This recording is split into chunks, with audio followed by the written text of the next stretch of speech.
Okie doke. Yeah, so one thing I wanted to mention from the last video is, obviously the reason that having no license plate on a car is significant when your life is at risk is because someone could theoretically shoot you and get away with it without any identifying information, ditch that car, and there's that, and there's no trace. So that's the reason that that's significant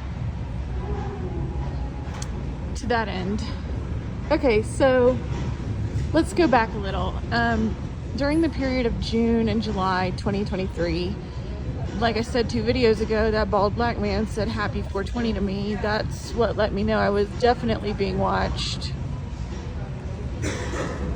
And that's the only thing anyone said to me. The other thing I want to add is that I noticed, and I believe it was 2 videos ago as well, I said that, this, for example, the people that they had move into the apartments around me in Ballantyne and Charlotte, North Carolina, they're doing the bidding of some black budget program, but they are legitimately gang members. How do I know that? Well, multiple ways, but one of them is that 2 days after I moved into that new apartment, there was a Hispanic man standing in front of the door of my apartment. I was very sensitive to any noises I heard, and so I would look out the peephole whenever I heard some commotion.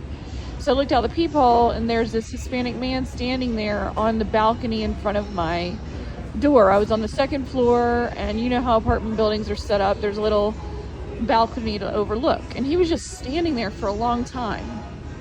I opened the door and I said, "Do you live here?" And he said, "Oh, da da da." Like, he pointed up like as if he lives up above me. I didn't really buy it. Well, come to figure out later, there was a symbol. I have the picture of it somewhere. I need to get that. And this is actually one of the things I reported to police in late August. But there was a symbol drawn in like dark pencil on the wood in front of, it's a wooden deck that the stairs and the different levels are made out of. There was a symbol drawn in front of my door.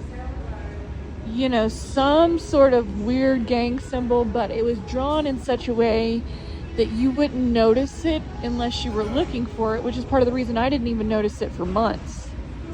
But clearly it was some kind of marking, and it was some sort of gang symbol marking. It's again, with a lot of this stuff, it was drawn in a subtle way to where you might mistake it for, just a blob or a stain. But when you look closely, it was definitely a drawn symbol.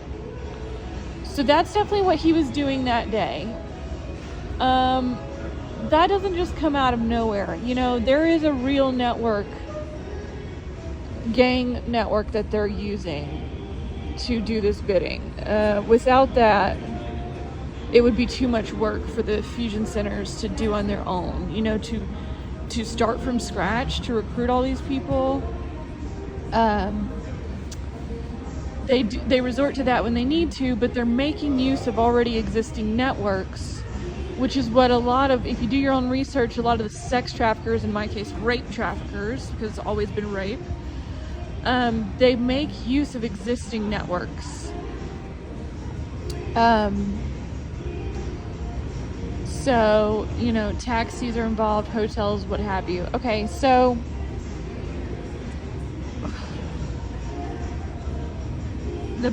the bald black man in my neighborhood said happy 420. Well, after that, I didn't have my iPhone on me for probably about a month.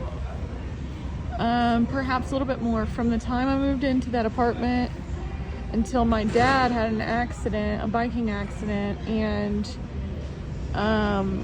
It was really serious, and he broke a bunch of bones. I was super, super scared for him and his recovery. Thank goodness he has recovered really well. But it was really serious.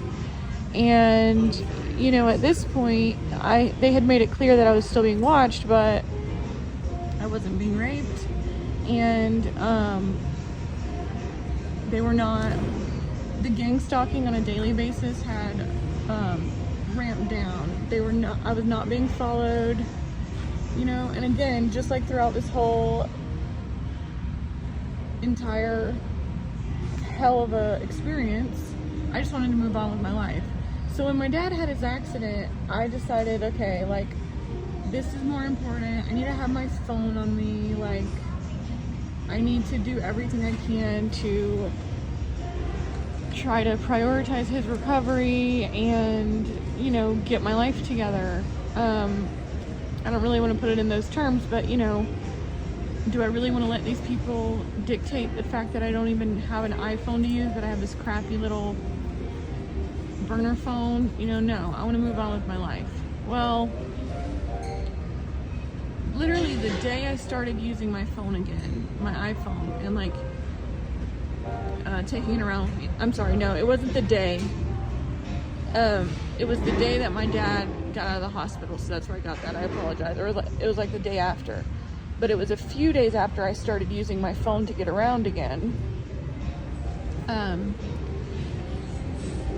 Okay, this is important, because remember, the gang stalking had stopped. I can tell when it has stopped and when it hasn't.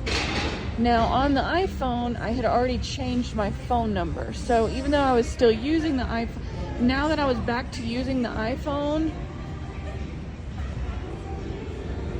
I had already changed the number before I started using it again and moving around with it again. I also want to say that by this time, part of why I chose to use the phone again was I started to see, like, okay, you know, I wasn't under pressure at the time. Things were fairly good.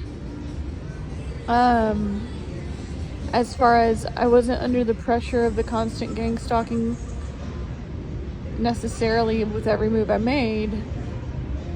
Turns out that's because they already had my apartment surrounded. But, you know, I was trying to review what had happened so far. Well, I had already sold my car in an effort to get away from these people, and I said, okay, like, was that the best decision? I said to myself, was that the best decision because it's me giving up something that belongs to me for the sake of not wanting to be stalked? Was that the best decision? And I decided maybe that wasn't the best decision.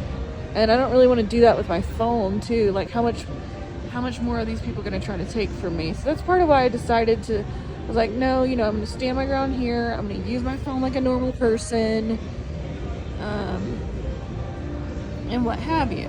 Well, so a few days after I started using my phone again, I actually left the place that my dad lives. I went to the post office because I had to send the keys to my truck back to Texas. That truck is still in Texas, and it's sitting on that property, and I wanted to deal with that situation. Went to the post office nearby. There were other things that showed that I was being stalked by that time. I'm not going to go into that. Well,